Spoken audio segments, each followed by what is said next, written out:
핏발이 서도록. 다리에 피가 쏠리도록. 자만수 만자고 쓴 내 자소서. 하지만 나만 사랑하는 내 자소서. 이제는 기업도 사랑하게 해주겠다. 누가? 이 다스피더가. I'm your father. 다른 건 몰라도 열정 하나만큼은 취준생 못지않은 MC 서태훈입니다. 네, 하고 싶은 건 다 해야 되는 예비 취준생 박쌤입니다. 네, 취업 때 눈치가 있어야 됩니다. 눈치 코치 잘 챙겨주는 전문 코치 신현정입니다. 네, 반갑습니다. 다시 쓰며 배우는 이력서, 자소서 더 잘 쓰는 방법 다스베이더 10월 특집 함께하고 계십니다. 오늘 반가운 첫 만남이죠? 맞아요. 자, 소개하도록 하겠습니다. 취업 코칭 전문가 신현정 선생님 자리하셨습니다. 반갑습니다. 네, 반갑습니다. 네.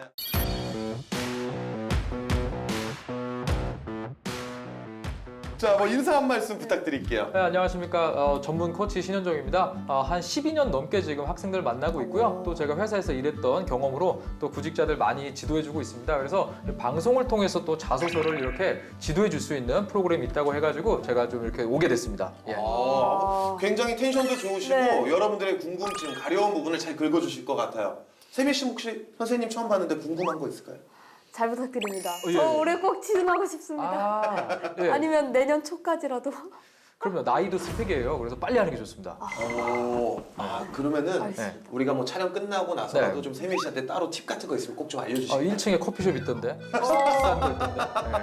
자, 커피 계산은 세미 씨가 하는 걸로 하고요. 앞으로 신쌤과 눈치와 코치를 잘 배워가길 바라면서 오늘부터는 이제 새로 오신 신쌤의 애정어린 지도를 받을 자소서 프로필 만나보도록 하죠. 네, 오늘은 유민수 학생의 프로필 살펴보도록 하겠습니다. 서울 소재 4년제에서 국제물류학을 전공했습니다. 나이는 28세고요. 지원 기업은 코트라 인턴이라고 합니다. 향후 지원하고 싶은 기업은 유통물류업계 영업관리 직무라고 하네요. 경험 경력을 보면요. 학점은 3.9, 토익 920, 물류관리사, 노란우산 공제 자원봉사, 그리고 다수의 아르바이트 경험을 했다고 하는데요. 이 민수 친구의 고민은 바로 이겁니다. 유통 물류 쪽으로 지원하고 싶은데 관련 경험이 부족해 고민입니다. 어떤 경력을 추가하면 좋을까요? 네, 올 상반기 코트라 대한무역투자진흥공사에 지원을 했었던 유민수 학생의 프로필을 확인해 봤습니다. 신쌤이 보시기엔 어떤가요? 일단 민수 학생 이 국제물류학을 전공을 했는데 네. 이 전공의 특징이 있어요. 가보면은요, 다들 그 입학을 할 때 네. 영어라던가 이런 특기가 있어서 수시로 입학한 이 학생들이 많아요. 특히 또 무슨 주재원으로 아버지가 나갈 때 따라갔다 왔다거나 이런 식으로 바이링걸이라고 그러죠. 영어도 잘하고 이런 그 학생들이 상당히 좀 많이 포진해 있습니다. 그런데 이 물류 쪽이 좀 재밌는 게 요 최근에 물류 대란이다 이런 거 아마 시사상식 챙겨보신 분들 알 네, 거예요. 네, 네, 네. 그런데 이쪽 같은 경우는 보통 우리가 홍콩 시간으로 일한다고 해요. 이게 뭐냐면, 네. 그러니까 홍콩 우리가 8시, 우리 9시 출근이면 거기 8시. 그러면 5시에 퇴근시켜줘야 되는데 또 퇴근은 한국 시간이에요. 그래서 이게 업무가 좀 길고 좀 이러다 보니까 이 보통 이쪽 전공한 사람들이 일단은 공기업 쪽에 한번 발을 담가 봐요. 그래서 무슨 사실 우리가 여기 코트라 말고도 뭐 네. 항만공사라던가 이런 식으로 공기업이 상당히 또 많은 전공 중에 하나예요. 근데 여기에서 보통 좀 기웃기웃하다가 네. 이제 일반적인 물류회사, 그리고 또 우리 해운회사, 그리고 영업관리까지 넓혀서 취업을 하는 게 보통의 케이스다 이렇게 보시면 되겠습니다. 근데 민수 학생 같은 경우는 그래도 네. 다행히 좀 많이 본 것 같아요. 왜냐하면 저는 오로지 공기업입니다. 이건 아니거든요, 지금. 네. 그러니까 네네네. 여기 말씀해 주신 걸 들어보니까 뭐 영업관리 직무까지도 좀 넓게 보는 거는 다행인데 사실 토익 점수가 여기 이제 제가 이제 920이라고 알려주셨는데 네. 이런 게 있어요. 이쪽 전공에서 920은 높은 점수는 아니에요. 네, 일반적으로. 근데 또 몇 점 정도? 보통 여기는 다 950 넘어가요, 대부분. 네. 그래요? 아니면 뭐 사실 중국어 되게 잘해요. 이런 친구들 있어요. 그래서 중국어 같은 경우도 사실 물어볼 때 위챗이라는 프로그램이 있습니다. 네네. 위챗으로 물건을 살 만큼 중국어를 할 수 있어? 그랬을 때 애들이 네라고 안 하고요. 중국어로 how 이런 애들 있어요. 이런 애들 이런 애들이 보통 여기 들어오거든요. 그러니까 외국어가 아우. 높진 않아요, 사실 이 정도에서는. 예. 그래서 그런 부분이 조금 부족한 부분이고 사실 스펙을 더 높인다기보다는 여기에서는 이제 자소서를 잘 써야 이제 뭐 면접도 갈 수 있고 이런 상황이다. 이 정도로 보시면 될 것 같아요. 예, 괜찮습니다. 우리 네. 유민수 학생 뭐 지금은 뭐 이제 방송 보시면서 나 그럼 다시 뭐 토익 좀 해. 뭐 다시 하면 돼요. 아직 네. 뭐 준비할 시간이 굉장히 많기 때문에 다음번엔 절대 짜이지엔 되지 않도록 저희가 잘 도와드리도록 하겠습니다. 네. 네, 그러면 오늘도 고민부터 먼저 해결해 볼게요. 민수 친구는 유통 물류업계로 지원을 하고 싶은데 관련 경험이 부족해서 고민이라고 합니다. 어떤 경력을 추가하면 좋을까요, 신쌤?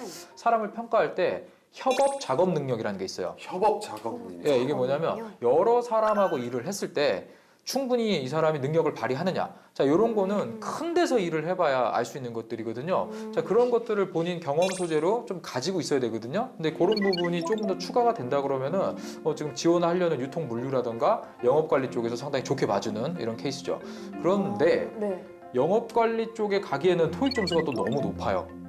그래요? 보통은 영업 쪽은 어학을 많이 안 봐요. 예. 그리고 보통 지원하는 분들이 어학 점수가 높지 않아요. 그런데 이분 혼자 어학 점수가 확 높잖아요. 그러면 어학 점수 높은데 여기 왜 지원했지? 이제 이렇게 약간 또 색안경 끼고 볼 수도 있거든요. 네. 그래서 근데 또 영업 관리 중에 이런 게 있어요. 외국계 기업들도 있어요. 네. 그러니까 외국계 기업들 같은 경우는 네. 저희가 요즘 뭐 코로나19 치료제 그러면 다 외국 회사들만 나오잖아요. 맞아요. 그렇죠, 대부분. 그 회사들 다 한국에 사무실 다 있어요. 서울역에 딱 내리시면 앞에 쫙 남산 스퀘어 빌딩 있잖아요. 네, 거기 네, 네. 간판 잘 보시면요. 그 코로나 관련된 그 제약사들 이름 다 있어요, 거기.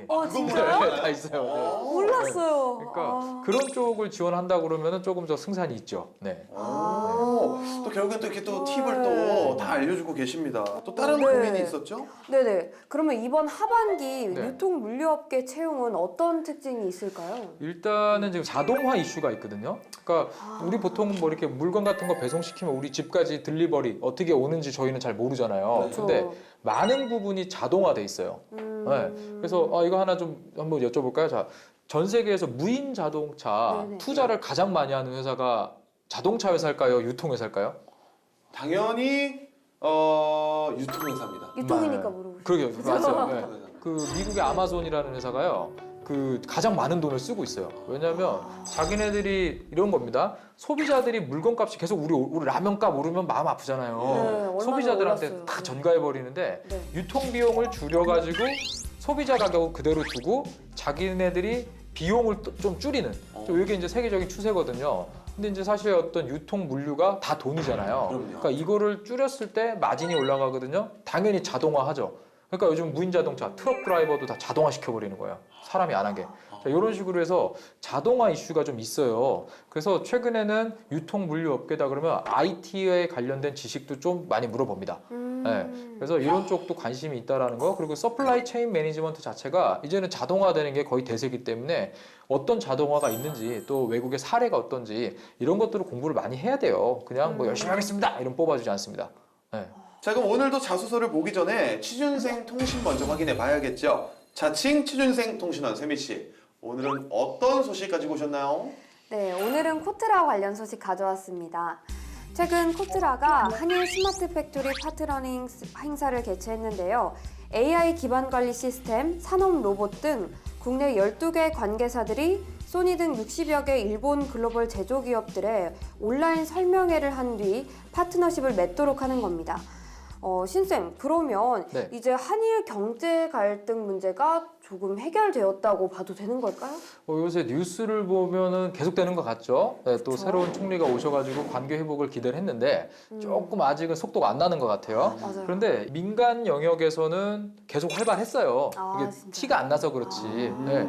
그래서 근데 이제 이거를 지금 좀 노노재팬 뭐 이런 것 때문에 약간 네네네. 좀 수면 아래로 내려갔던 게 있었는데 그래도 우리가 제조업 강국이잖아요. 이 제조 시설이란 거는 우리나라 혼자 못 만들어요. 뭐 중국 기업, 일본 기업, 독일 기업. 그러니까 엔지니어링으로 네. 이름 좀 있는 나라들 있잖아요. 아. 사실 여기 장비들이 다 들어갑니다. 네, 그렇기 때문에 파트너십은 뭐 당연한 거고요. 아마 모르긴 해도 우리 지원자들이 좀 알아야 되는 게 네. 일본 회사 그러면 뭔가 좀 우리나라에선 더 이상 뭐 사업을 안 할 것 같고 이럴 것 같지만 되게 활발해요, 사실. 예. 자, 예를 들어서 이 아르바이트 할 때 저희가 왜 감자튀김을 튀기잖아요. 예. 네네. 그럼 거기 온도계가 이렇게 딱 있잖아요. 네네. 그거 대부분 오므론이라는 일본 회사에서 만든 걸 쓰거든요. 어. 네, 그리고 왜 요즘 왜 띡 하면 이게 체온 재는 거 많이 하죠. 어디 가면. 네네. 많이 엄청 많이 하죠. 그거 체온 재는 거 세계에서 가장 유명한 회사가 일본 회사 오므론이에요. 그래서 지금 길에서 쓰는 제품들 거의 대부분 일본 거예요.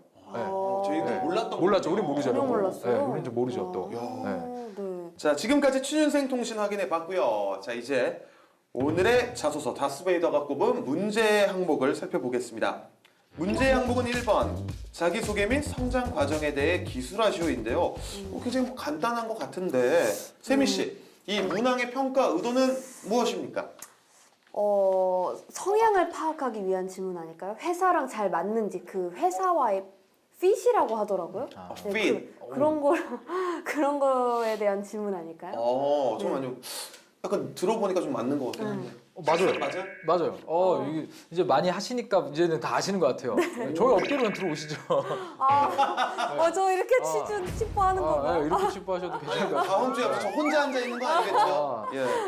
네. 이게 어디 보시면요, 이게 본인 성향 물어보는 게 맞아요. 네. 그러니까 성장 과정이 자기 소개를 해봐라, 성장 과정을 적어봐라 이렇게 네네네네. 본인이 가지고 있는 성향에 대해서 쓰는 건데 네. 나는 적극적인 성향의 사람이다, 나는 준비성이 좋은 사람이다, 또는 나는 사람들의 이름을 잘 외우는 사람이다.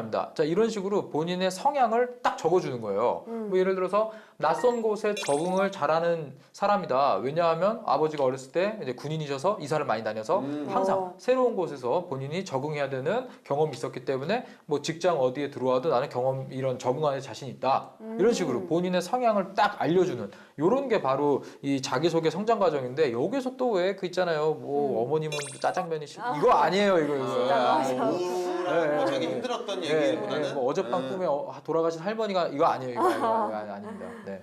좋습니다. 자, 그럼 이제 본격적으로 첨삭을 해보도록 하겠습니다. 총 2개의 문단이고요. 첫 번째 문단 첨삭 부탁드릴게요.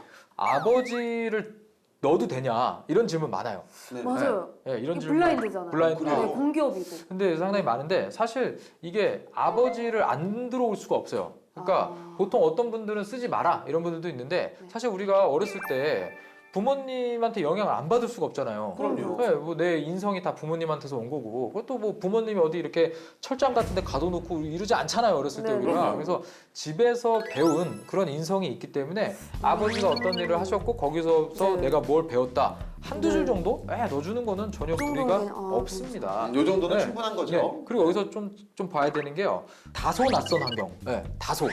이런 표현이 되게 이 면접관들 입장에서는 좋은 표현입니다. 다소. 보통은 그래요? 쓰라 그러면 굉장히 낯선 환경 이렇게 아. 쓰거든요, 대부분. 그 차이가 뭔가요? 그러니까 표현 자체가 이런 형용사가 너무 세면은요, 읽을 때 딱 걸려요, 눈에. 그래서 이런 부분은 좀 그래도 지금 꿀팁이에요. 네, 이 민수 학생 같은 경우 상당히 지금 꽤 그래도 쓰는 수준이 좀 높은 수준이다 이렇게 오, 보시면 예. 될 것 같아요. 네, 그 다음에 본인 우리가 얘기하는 경청, 요게 이제 네. 보통은 NCS 직업기초 능력의 경청이 나오거든요. 네, 의사소통 능력에 이제 이런 단어들은 그런 것들을 일부러 분석해서 넣는 이런 단어로 보여요, 볼 때는요. 잘쓴 거네요. 네, 이거는 좀 공부 꽤 그래도 여러 번 써본, 이 정도면 한 3-4번 이상 본인이 써본 거예요. 이 정도는 꽤. 근데 나쁘진 않은데 뭔가 딱 꽂히진 않죠. 아주 무난하죠. 사로잡지는 네, 못한. 사로잡지는 예. 않는데 뭐 못 썼다고 막 이렇게 뭐라고 할 것 정도는 또 아니에요. 네, 그 정도라고 보시면 되겠고요. 자, 그 다음에 이제 대학교 3학년을 마치고 휴학 중에 이제 제로페이 서포터즈 활동을 했다 그러면서 경험 소재로 지금 이어주고 있습니다. 네, 그런데 이게 이제 근거를 제시하기 위해서 집어넣은 거예요. 네. 자, 그러면은 위에서 근거로 제시한 게 지금 뭐가 있었죠? 위에? 제일 먼저 쓴 게 적극성을 배웠다가 있어요. 적극적으로 던져봐. 적극성. 근데 적극성 없애버리고 그냥 경청으로 바로 내려왔거든요. 요런 게 이거를 앞에 근거를 제시하면 적극성부터 써줘야 될 텐데 왜 여기는 앞에 없어지고 경청으로 바로 가지? 이렇게 이제 저희가 잘못된 부분을 좀 지적해 볼 수가 있는 거죠. 적극성과 경청에 대해서 배웠다고 했지만 뒤에 이제 예시를 들 때는 경청에 대한 예시밖에 없다. 없어요. 네, 적극성에 대한 근거 제시가 빠졌죠.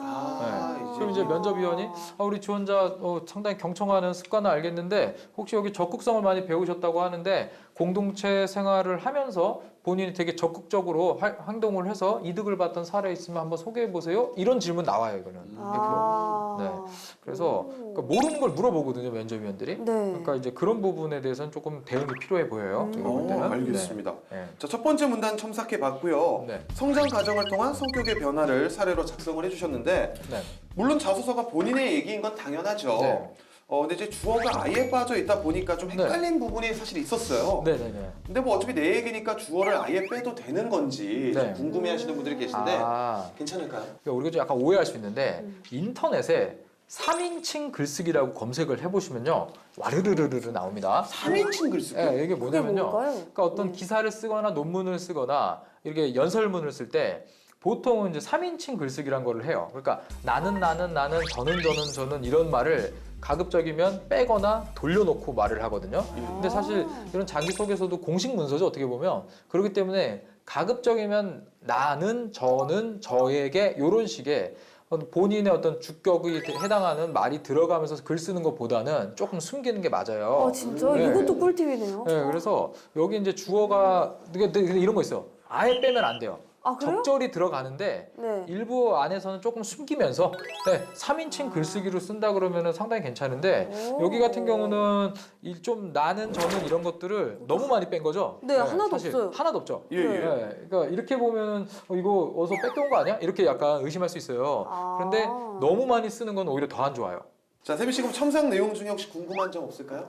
네. 저는 신쌤 얘기를 들으면서 그러면 이제 적극성이랑 경청 이게 두 가지를 제시를 네. 했잖아요. 그러면 근데 근거는 또 한 가지만 나왔어요. 맞아요. 네. 그러면 두 가지를 제시했으면 두 가지 다 근거를 쓰던가 네. 아니면 한 가지만 쓰던가 그렇게 바꿔야 된다는 거죠. 그럼요. 당연합니다. 그래서 앞에 본인이 강조했던 단어에 대해서는요. 근거를 제시하면서 경험을 얘기해줘야 네. 면접관이 보고 하면서 그걸 물어봐요.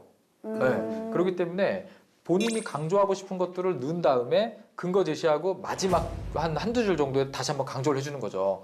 그러면 이제 그러니까 면접 특히 코트라 같은 데는 블라인드이기 때문에 이게 4번 지원자, 5번 지원자, 6번 지원자 이렇게 들어오지 이름이 없어요.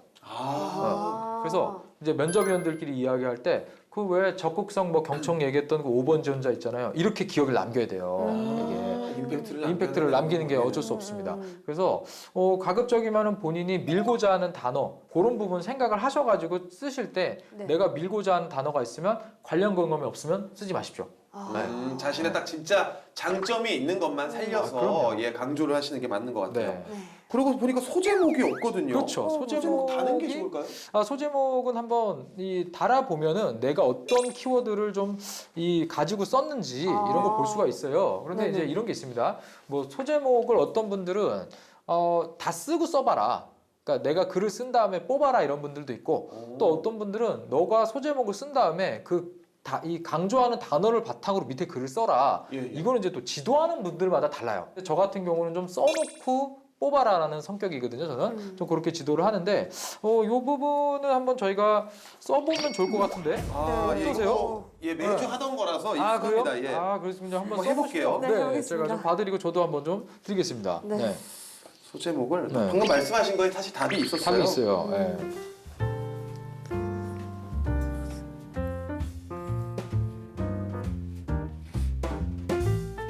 내 거가 아닌데 쓰는 게 쉽지 않은데요. 일단은 한번 해볼게요. 저. 좋습니다. 오.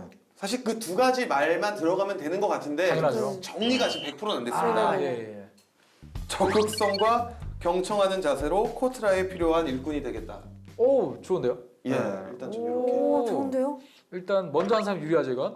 네. 늘 먼저 해야 돼요. 먼저 한 사람 유리합니다. 네. 낯선 환경에서도 적극적이고 낯선 사람에게는 경청의 자세를 보인다. 이게 이런 게 있어요. 낯선이라는 단어가 차가워요, 온도가. 네. 그러니까 처음에 우리는 글을 쓸 때 항상 따뜻한 온도가 먼저 나오는 게 좋아요. 그러면 다소를 그러니까 친 거예요. 낯선이라는 단어가 차갑기 때문에 낯선이 2번 들어가거든요. 네. 그러면 읽는 사람도 차갑죠, 글이. 관리 이런 거 쓰지 말라고 그래요. 관리. 이런 단어 차갑잖아요. 관리한다.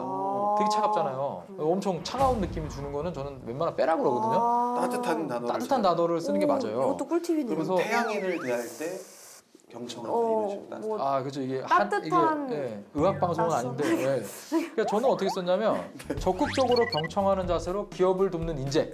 왜냐면 코트라가 기업을 돕는 적극적으로 곳이잖아요. 경청하는 자세. 아, 네. 맞네요. 아 코트라가 뭐 하는 회사인지까지 그쵸. 딱 들어가 버리네. 코트라가 아. 기업을 도우니까. 네. 하나 좀 팁을 드리자면 소제목을 쓰실 때 네. 이거 말고도 한 번 쓰면 다 쓰잖아요. 네. 약간 힙합식으로 라임을 맞추는 게 좋아요. 아. 그래서 땡땡 인재 그랬으면 뒤에도 뭐뭐 인재, 뭐뭐 인재. 그리고 만약에 아. 하겠습니다 이렇게 했으면 뒤에도 하겠습니다, 하겠습니다, 하겠습니다 이렇게 약간 소제목의 라임을 맞춰주면 좋아요. 오. 준비된 인재 뽑으셔야 됩니다. 뭐 그런 식으로 라임을 딱딱 맞춰주면요 되게 좀 신경 써서 쓴 글처럼 보여요.